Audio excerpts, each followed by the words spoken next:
Hey, this is Bryan Barletta. What does capturing the existing fan base of a recently ended program look like in podcasting? Today, I'm thrilled to share my interview with Mandy Moore, Sterling K. Brown, and Chris Sullivan, stars of the NBC drama This Is Us, and co-hosts of the new episode-by-episode Rewatch podcast, That Was Us.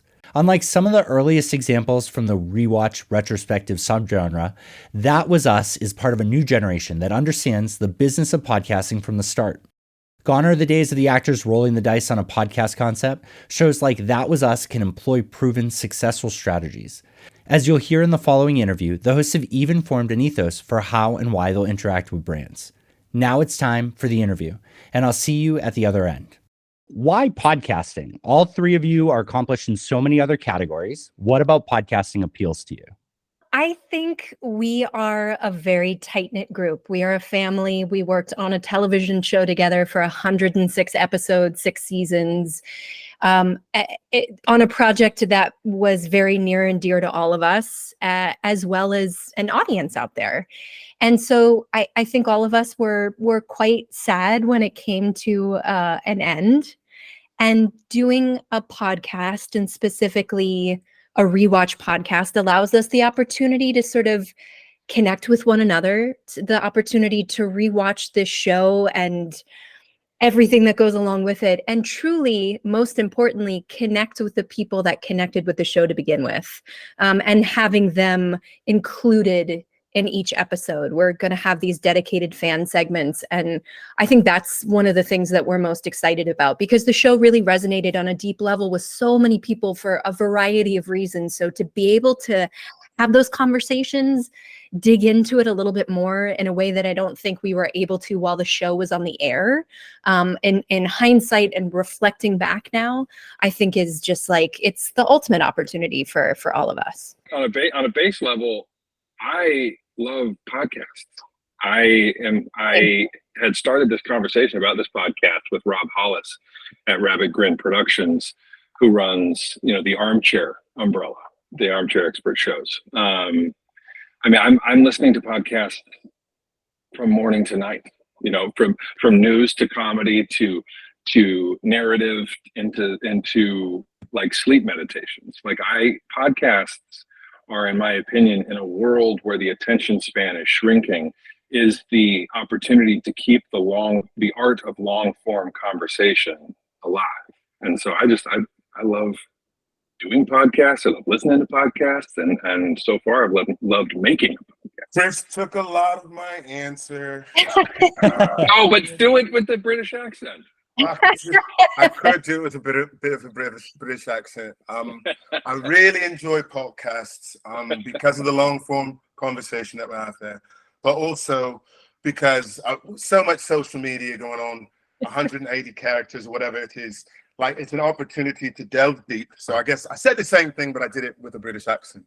Which made it better. Thank you very much. I will also say I just did a podcast with my wife as well. I think it's just an opportunity to share. I mean, this is saying the same thing, just in a slightly different way. You connect with fans through social media. But whether it's on X or Instagram, etc., your characters are limited or whatnot, to be able to give them a bit of what's behind the scenes, like the secret sauce behind the episode that they watched, like what a director possibly did in that episode, a conversation that happened off camera between castmates, something that happened in the writer's room that contributed to what you wound up seeing on screen. It's really nice to give our audience sort of like those behind the scenes little things that oh man, did you know that that's how Randall came to be in this particular situation, et cetera, et cetera, et cetera. So that's my 5 cents. I love it. You guys touched a little bit on the personal connection there, but one of the things that really stood out to me is the show ended in 2022, correct? This might just be the fastest finale to Rewatch podcast we've seen to date. What does that say about the audience, the show, the general appeal of everything? Nobody wanted the show to end, Brian. Nobody, not a single person, except for Dan Fogelman, who had the vision and the actual incredible restraint to understand the story he wanted to tell and where he wanted it to end and how he wanted it to end. And he refused to inject a bunch of filler and fluff into the show. And so that's why we are looking forward, Sterling, Mandy, and I, to getting a chance to hang out and to keep the show alive in spirit and in actuality, and to share it with other people. And it gives us an opportunity to hang out and talk about something we love. With that in mind, Chris, like to kind of harp on that for a second, the Rewatch podcast and the continuation, like you talk about how you listen to all these other types of podcasts. If a show was cut too early, is that an exciting possibility in the future to see podcasts be extended with like a final season as a podcast, like a show be extended in a podcast form? I like it. When we're done going through all the episodes, you'll make those filler episodes. We start doing fan fiction, future fan fiction episodes where we reenact how the fans want the future of the Pearsons to play out. That's a good idea, Bryan. With you guys being podcast fans as well, and Rewatch continuing to grow in popularity, what's your personal favorite show and that you would want to see a Rewatch podcast of? I loved West Wing, and I listened to a few of those episodes of obviously, I feel like they sort of kickstarted the trend in a way. So I feel like I had that box checked. West Wing is good. Oh, so good. West Wing is really good. God, what do I want to do? That's a tough question.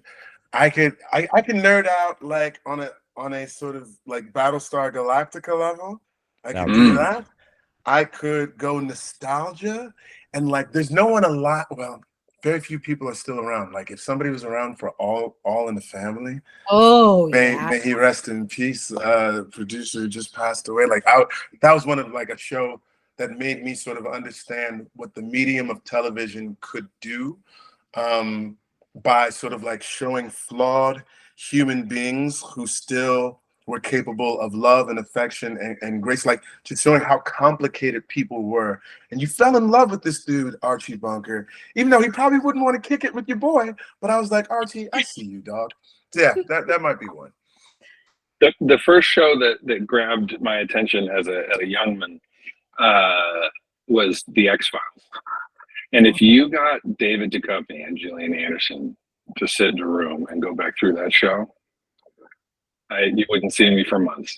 Would be a good one. I guess to wrap it all up, I mean, are you guys excited about the hands-on potential of advertising and podcasting, like to really be involved with the brands that want to make or help make your show possible? I would say so. I think like none of us are people who want to just sort of like, we're not grabbing at anything. We would want like all of the advertising to feel authentic to who we are as human beings and what the show is about.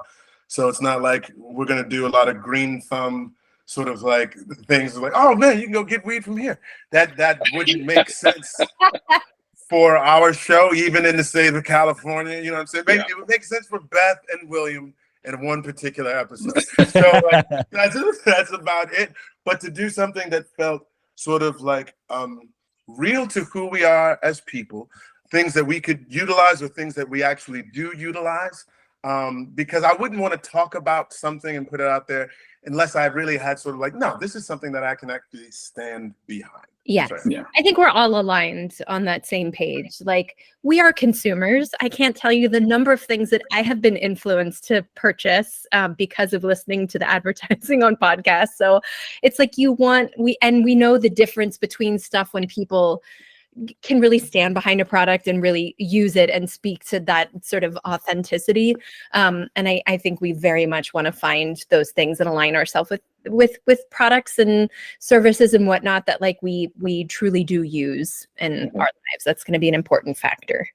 Yeah. One of the things that This Is Us did really well was respect its audience. And it took care of its audience, and we want to do the same thing. So if they're taking time out of their day to spend an hour with us, we want to keep them engaged in a way where the products are something they might want, something they might use. And so, yeah, we're excited to figure out what those things are. That's fantastic. I'm so excited for the show. As a big fan of the TV show, looking forward to the podcast. And thank you guys for joining the podcast family, like being a bigger part of podcasting and helping make it grow. Thanks for spreading the word, Bryan. Thank you, Bryan. Appreciate it, man. Thanks again for listening to my interview with the hosts of That Was Us.